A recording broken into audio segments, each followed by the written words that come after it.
আসসালামু আলাইকুম ওরহমতুল্লাহি বারাকাতুহু। জাতিসংঘে কায়রোতে নারীদের হয়রানি নিয়ে একটি জরিপ করেছিল। বিশ্বাস করতে পারেন, জরিপে অংশ নেয়া নারীদের প্রায় ১০০ ভাগ। হাজার হাজার নারী অংশ নিয়েছিল।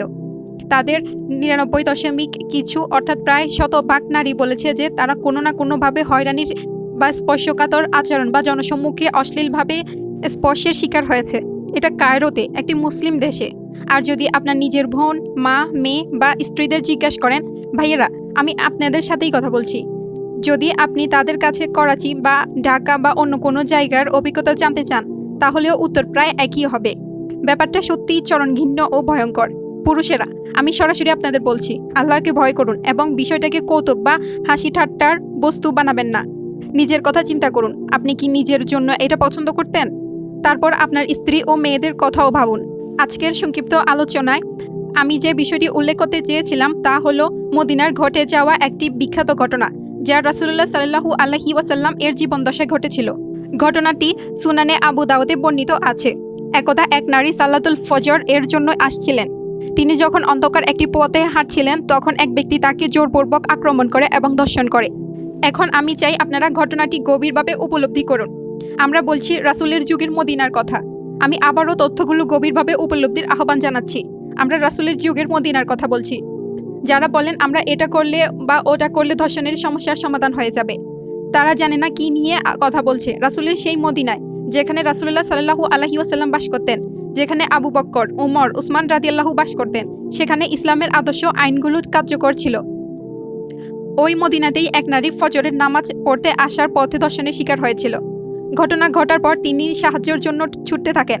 দরজায় দরজায় কড়া নাড়েন। আনসার পুরুষদের বলেন যে তাকে ধর্ষণ করা হয়েছে।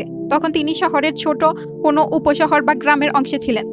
অতঃপর তিনি রাসূলুল্লাহ সাল্লাল্লাহু আলাইহি ওয়াসাল্লামের কাছে অভিযোগ করলেন। আর লোকেরা খুঁজতে শুরু করলো অপরাধী লোকটি কোথায়। তারা এমন একজনকে পেল যে ওই উপগোত্রের ছিল না। এলাকায় ঘোরাফেরা করা ও এক ব্যক্তিকে তারা পেল। তারপর তাকে ধরে মসজিদে নিয়ে আসা হলো। ইতিমধ্যে ওই নারী মসজিদে এসে নবীজির নিকট অভিযোগ জানিয়ে ফেলেছিলেন। সে সময়ের মহিলাটি লোকটিকে দেখলেন। তখন অবশ্য ফজরের পর ১-২ ঘন্টা কেটে গেছে। তিনি বলেন, হ্যাঁ, এই লোকটাই সেই লোক।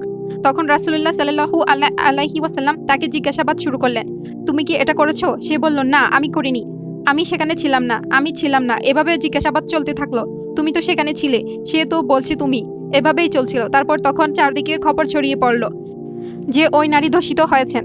তখন অন্য এক ব্যক্তির মনে অপরাধবোধ জেগে উঠল। সে অন্য ব্যক্তিটাই ছিল প্রকৃত ধর্ষক। যাকে ধরা হয়েছে সে নয়। অতঃপর অপরাধী লোকটি এসে স্বীকারোক্তি দিল। সে বলল, অপরাধটা আমিই করেছি। সে স্বীকার করল যে অপরাধ সেই করেছে। অপরাধবোধ তাকে গ্রাস করছিল। সে চেয়েছিল তাকে শাস্তি দেওয়া হোক। দুনিয়াতেই সে শাস্তি গ্রহণ করে নিতে চাইল, যেন পরকালে আল্লাহর কাছে ক্ষমা পায়। তাই সে অপরাধ স্বীকার করল। যখন দ্বিতীয় ব্যক্তি এসে স্বীকার করল, তখন প্রথম ব্যক্তির কাছে ক্ষমা চাওয়া হলো এবং তাকে ছেড়ে দেওয়া হলো। অতঃপর দ্বিতীয় ব্যক্তিকে ওই অপরাধের জন্য মৃত্যুদণ্ড দেওয়া হলো। আর নবীজি ওই মহিলাকে বললেন, তুমি যেতে পারো, তোমাকে আল্লাহ ক্ষমা করেছেন, তোমার কোনো গুনাহ নেই। এখন এই ঘটনাটি ছোট মনে হলেও এর মধ্যে অসংখ্য প্রজ্ঞা রয়েছে। আর আমাদের ফিকা এর আলেমেরা এই ঘটনা থেকে বহু ইসলামী আইন রচনা করেছেন। প্রথমত, আপনি যত আইনি প্রয়োগ করুন না কেন, সমাজে অপরাধ ঘটবেই, এতে কোনো সন্দেহ নেই। দেখুন, ওই নারী নিশ্চয়ই উত্তম ইসলামী পোশাকেই ছিলেন। তিনি ছিলেন একজন সাহাবিয়া, তাই না?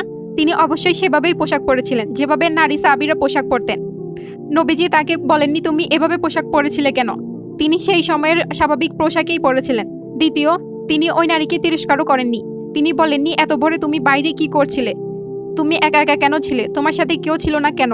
ঘটনা ঘটে গেছে, আর তখন তিনি একাই ছিলেন। তিনি তাকে দোষারোপ করেননি, তুমি বাইরে কেন গিয়েছিলে, এমন কিছু বলেননি। তৃতীয়ত, তিনি বিষয়টি প্রকাশ্যে এনেছিলেন। তিনি বলেননি, আমি ওই আনসারী ব্যক্তির সম্মান রক্ষা করতে চাই, সে যেই হোক না কেন। না, প্রিয় ভাই ও বোনেরা, দর্শকের কোনো সম্মান নেই, অপরাধীর কোনো সম্মান নেই। যে ব্যক্তি নিজেই আল্লাহ প্রদত্ত সম্মান ধ্বংস করেছে, তার কোন সম্মান আপনি ঢেকে রাখতে চাইছেন? রক্ষা করার মতো আর তার কোনো সম্মান অবশিষ্ট নেই। কেউ সেই মহিলাকে বলেনি, ও এটা গোপন রাখো, কাউকে বলো না। কেউ বলেনি সমাজে কেলেঙ্কারি ছড়িয়ে পড়বে। যদি কেউ বলতো, ও নারী, তুমি তো সকল ভবিষ্যৎ প্রজন্মকে মনে করিয়ে দেবে যে মদিনার সমাজ এমন ছিল। না, তার সম্মান লঙ্ঘিত হয়েছে। অন্য কেউ কি করেছে সেটা কে পরোয়া করে? তাকে নিজের সম্মান রক্ষা করতে হবে। তাই এটাও আমাদের জন্য অত্যন্ত গুরুত্বপূর্ণ একটি শিক্ষা। ধর্ষণের শাস্তি কখনোই পারস্পরিক সম্মতিতে সংগঠিত জিনার এর শাস্তির মতো নয়। না, ধর্ষণের শাস্তি অনেক বেশি কঠোর। আর এই ঘটনা তাকেও মৃত্যুদণ্ড দেওয়া হয়েছিল। প্রকৃতপক্ষে এর চেয়ে কঠিন শাস্তির কথাও আছে। বিশ্বাস করতে পারেন, আমাদের আলেমেরা বলেছেন ধর্ষণের ব্যাপারটা হিরাবা এর অন্তর্ভুক্ত, অর্থাৎ যুদ্ধাপরাধ ধরনের অপরাধ, অথবা আপনি একে মহাসড়ক ডাকাতিও বলতে পারেন।